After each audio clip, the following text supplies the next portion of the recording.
en Algérie, tout le monde devrait se réclamer de Tamazight. Mais beaucoup de gens sont complexés et comme l'arabisation s'est accompagnée de l'islamisation et comme les gens sont devenus croyants, qui sont devenus musulmans, à partir de là, ils se croient obligés d'être arabes, c'est-à-dire l'islamisation a entraîné l'arabisation et par là même le reniement de la langue. Alors que cette langue est encore très vivante. De toute façon, ça se sentait déjà dans la chanson, mais ça se sentait même dans la capitale, à Alger, et surtout à Alger, parce que il se trouve que la Kabylie, la grande Kabylie n'est pas loin d'Alger, elle est à 100 km. Et les habitants d'Alger, qu'est-ce que c'est? C'est des Kabyles. Le mot Kabyle même, il demande à être expliqué, parce que Kabyle, qu'est-ce que ça veut dire? Ça vient d'un mot arabe encore, Kabaïl, ça veut dire les tribus. Ça veut dire les tribus que les Arabes ont trouvées quand ils sont arrivés. Les tribus que les Arabes ont trouvées là, les tribus donc du pays. Alors ces tribus-là sont présentes à Alger. Qu'est-ce que c'est que les Algérois? C'est des Kabyles qui sont descendus de la montagne. Et cette langue, on l'entend tous les jours dans la rue.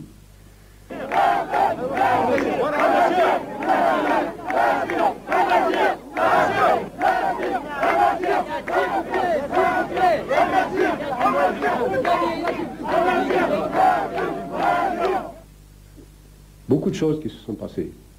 Beaucoup de groupes qui ont été interdits. Beaucoup de... Bon, nous, on a commencé à ce moment-là, avec la guerre de 2000 ans, un travail sur l'histoire. L'histoire de la Kaïna, par exemple, qui est notre grande héroïne nationale. C'est un peu notre Jeanne d'Arc. C'est une femme qui a été à la tête des tribus en Algérie et qui a résisté aux Arabes, à l'invasion arabe, et qui est morte au combat. Bon, on dit d'elle, comme on dit toujours, de ces héros qui se sont jetés dans des puits ou qui se sont suicidés pour les amoindrir. En fait, elle est morte au combat.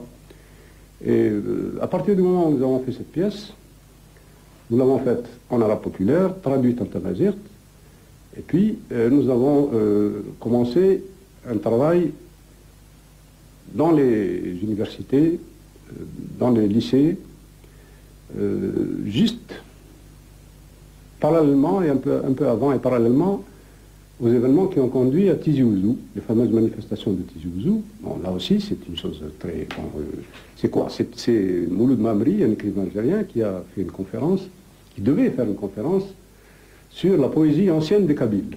Bon, ça n'a rien de... Hein, apparemment, ça n'a rien de subversif. C'est la poésie ancienne des Kabyles. Bon, mais comme la chose commençait à devenir explosive, la wilaya, le préfet, quoi, a interdit la conférence.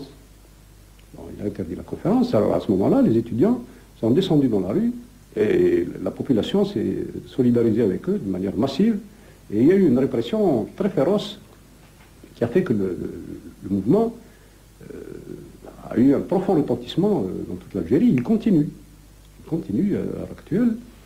Nous avons maintenant, par exemple, une grande partie des créateurs qui sont en exil, beaucoup sont en France.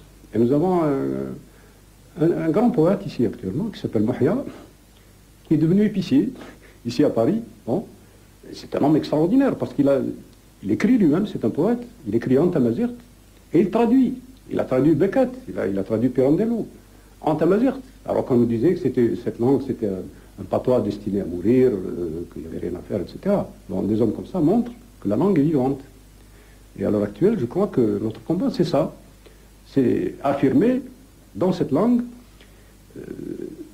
une Algérie qui soit débarrassée, qui soit désaliénée, aussi bien du mythe de l'Algérie française que du mythe de l'Algérie arabo-musulmane, qui soit enfin l'Algérie elle-même, l'Algérie tout court.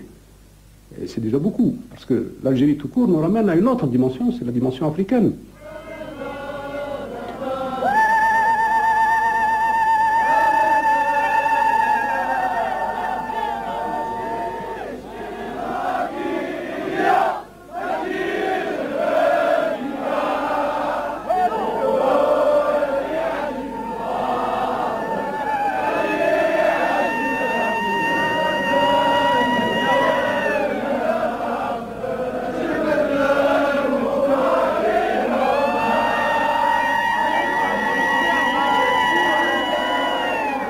Comment inscrire notre combat pour la langue, pour l'Algérie, pour la société algérienne, pour la libération totale de l'Algérie. Parce que la question de la langue détermine tout.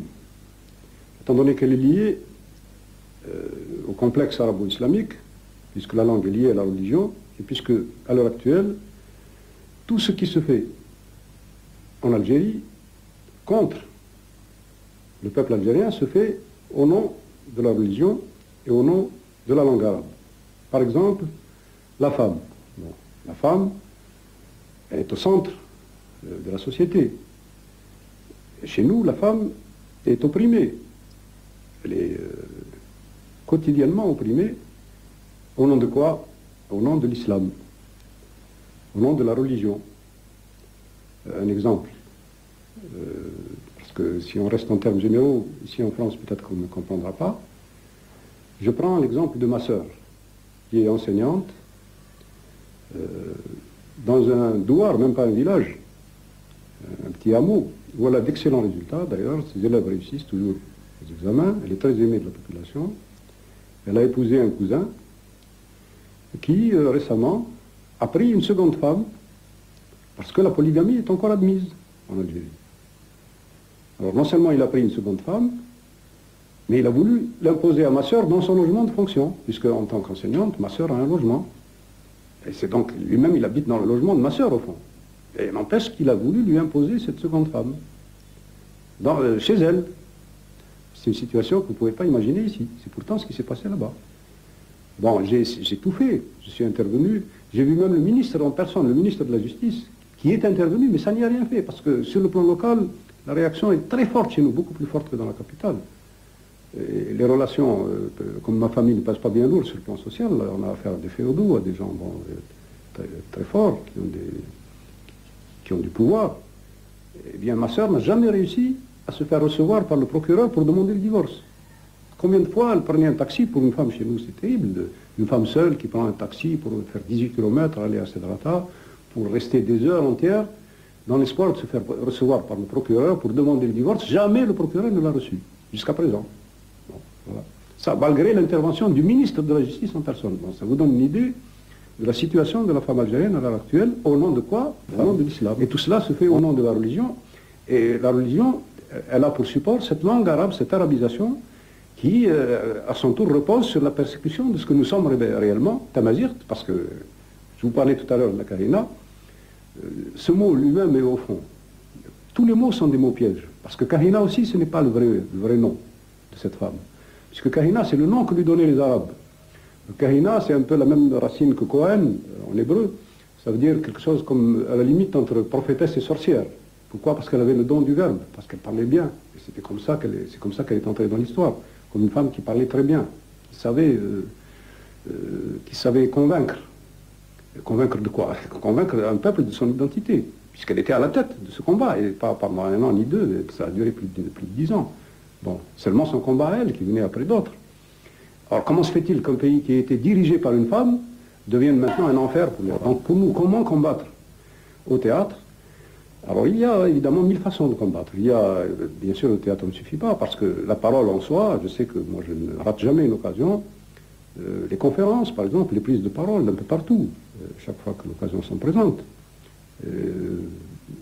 L'anniversaire, par exemple, de Tizi Ouzou, des manifestations de Tizi Ouzou, nous ne manquons jamais d'organiser des réunions et des conférences à cette occasion. Et il y a bon, les 1000 manières de diffuser une action culturelle, puisque nous avons une association qui s'appelle l'Action culturelle des travailleurs. Nous avons formé, à un moment donné, contribué à la formation d'un groupe de spéléologie même, enfin, c'est-à-dire nous négligeons aucune forme d'action, de manière à défendre cette langue, qui se porte de toute façon, qui se porte bien, qui vit, mais pour l'imposer, pour vraiment en faire une arme de tous les jours, pour que les Algériens comprennent que c'est leur langue et qu'il est vital pour eux de la revendiquer, de la faire vivre. Au théâtre, pour nous, je crois que c'est l'histoire surtout qui est importante à mettre au théâtre. Parce que lorsque j'ai été au Vietnam, j'ai remarqué, c'est une chose qui m'a beaucoup frappé, que les Vietnamiens emportaient toute leur histoire au théâtre. Bon, ici en France, ça paraît enfoncer une porte ouverte, parce que ici les gens connaissent leur histoire. Chez nous, non. Et justement, les régimes autoritaires le régime antipopulaire repose en grande partie sur l'ignorance des gens. Quand on ne sait pas qui on est, quand on hésite entre ce qu'on est et ce qu'on n'est pas, naturellement, ça laisse le champ libre à toute forme à toutes sortes d'oppression et de dictature. Lorsque les gens savent qui ils sont, on l'a vu avec l'idée de l'indépendance. Tant que les Algériens ne croyaient pas à l'indépendance, tant que ça leur semblait utopique ou tant qu'ils n'en étaient pas convaincus, on pouvait penser que l'Algérie était devenue française. Elle n'avait pas bougé pendant longtemps. Mais le jour où on a vu, par exemple, qu'un peuple comme le peuple vietnamien avait réalisé cette idée, et que c'était plus une utopie, bon, ça a fait le tour de l'Algérie en quelques années. Alors maintenant, allons jusqu'au bout. L'indépendance, oui. Le drapeau, oui. Mais qu'est-ce que ça recouvre? Qu'est-ce que c'est exactement? Est-ce que nous sommes réellement libres? Est-ce que nous sommes réellement nous-mêmes? Est-ce que l'Algérie est réellement aujourd'hui libérée, entièrement libérée? Non. Elle est libérée du colonialisme français. Mais il y a encore d'autres formes de colonialisme. Parce qu'après tout, le colonialisme français a duré 130 ans. Hein? Le colonialisme turc a duré quelques siècles. Mais quelle est la plus épaisse couche de colonialisme? C'est bien la couche arabo-islamique, parce que celle-là date de 13 siècles. C'est 13 siècles d'oppression, parce que pendant ces 13 siècles, maintenant on tend à nous faire croire que nous sommes devenus arabes et musulmans, comme si ça allait de soi, et comme si ça ne nous avait pas été imposé par les armes, par la violence. Parce que pendant tous ces siècles, on a imposé l'arabe et persécuté Tamazight. Et nous le voyons aujourd'hui, ça continue. Alors maintenant, ils ne sont pas anti-arabes, pas du tout. Mais ça, d'abord, il n'y a pas de monde arabe, ça n'existe pas. Hein, il n'existe pas. Hein. Il n'y a pas de peuple arabe autre que le peuple d'Arabie Saoudite. Quant au peuple de langue arabe, chacun son arabe. Ces peuples de langue arabe sont nos frères au même titre que tous les autres peuples, sans aucune priorité. Je ne vois pas pourquoi on privilégierait un arabe. Pour moi, qu'il soit arabe, africain ou sud-américain, un peuple est un peuple. L'internationalisme suppose qu'on ne s'en tienne pas à ces régionalismes qui sont en fait des pièges du nationalisme, avec notre sauce, élargie, délayée, dans les relents d'histoire, etc. Maintenant, nous voulons mettre les points sur les i, et le théâtre nous permet. Alors nous sommes sûrs de gagner, il n'y a pas de doute. Ça demandera certainement beaucoup de temps. Mais ces combats-là sont des combats de longue haleine. D'ailleurs, plus ça dure, et mieux ça vaut, parce que ça permet d'approfondir les choses. Puisque nous, notre but n'est pas de prendre le pouvoir. Hein? Notre but, c'est de tourner le dos à toute forme de pouvoir. Notre but, c'est de nous adresser au peuple pour qu'il se retrouve lui-même et qu'il exerce lui-même tous les jours son propre pouvoir. Et il le peut. Ça paraît utopique, mais je reviens à la phrase de Lénine quand il disait une femme de ménage devrait pouvoir s'occuper des affaires de l'État. Ben, effectivement, c'est ça. Il faut arriver à une prise de conscience des gens tels qu'ils puissent s'occuper de leurs propres affaires sans avoir besoin de les déléguer ni au maire, ni au conseiller général, ni aux députés. Puisqu'après tout, les choses ne sont pas sorcières. Hein, il faut apprendre, il faut prendre ses responsabilités. Je crois que maintenant, en Algérie, les choses sont en train de se faire. Ils sont partis pour se faire. Et nous savons que nous ne sommes pas seuls. Et nous savons aussi que dans l'immigration, nous avons des forces très importantes qui sont au travail. Alors là, je crois que, justement, tout le mal qui a pu être fait au nom du peuple français pendant la période coloniale, tout ça, ça peut être effacé aujourd'hui par une mise en commun des efforts pour retrouver la véritable identité de l'Algérie. À ce moment-là, je crois que les Français peuvent aider à la libération réelle de l'Algérie maintenant sur le plan culturel, en nous aidant à retrouver notre histoire. Et je crois que c'est lié, parce qu'on finira par comprendre que tous les peuples sont frères. C'est des frères orphelins. Il faut qu'ils se retrouvent.